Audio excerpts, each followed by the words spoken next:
Télé Noël, la chaîne de vos infos locales. Nous sommes le vendredi 17 mai. Voici les titres de cette édition.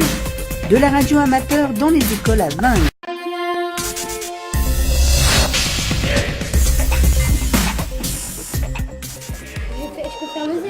Toi, ton prénom, il commence par un I. Donc c'est une nouvelle association qui a été créée fin décembre sur la ville de Vingles. On opérait déjà en tant que bénévole sur le Meurchin, la ville de Vingles et différents ateliers de promotion dans le secteur du bassin minier. Donc là on intervient au collège Léon Blum de Vingles et on va faire des ateliers pédagogiques sur la partie radioamateurisme. Je vous passe SOS. On va faire un O. Donc c'est des ateliers, on est divisé en 3 parties. Un atelier télégraphie, le Morse, la découverte du Morse, l'apprentissage, le décodage du Morse. On a un autre atelier qui est la modulation de la voix dans un oscilloscope et des ateliers sur la partie du champ magnétique. Et après on a une station radio équipée en bande onde courte où ça nous permettra de faire des communications radio avec d'autres radioamateurs si possible francophones.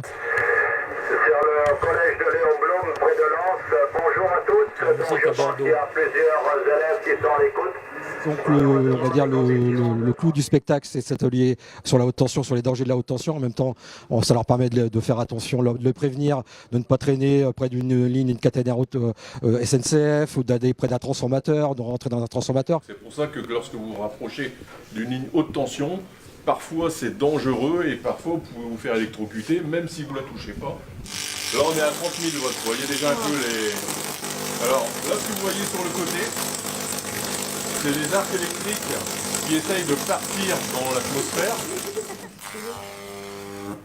Oui, on a un site internet qu'on a créé qui est APRA60E. Donc c'est un site qui est destiné plutôt pour les établissements scolaires et qui permettent de voir un peu les ateliers qu'on peut faire. Et après, on est ouvert à tous les centres scolaires, les ateliers MDAJ, les centres de jeunesse.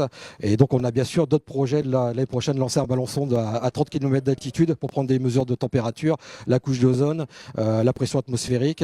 Et après, bien sûr, il y a Thomas Pesquet qui repart fin 2020 et début 2021 qui nous permettra aussi de faire des ateliers pédagogiques et des directs avec, des communications en direct avec Thomas Pesquet depuis la Station Spatiale Internationale.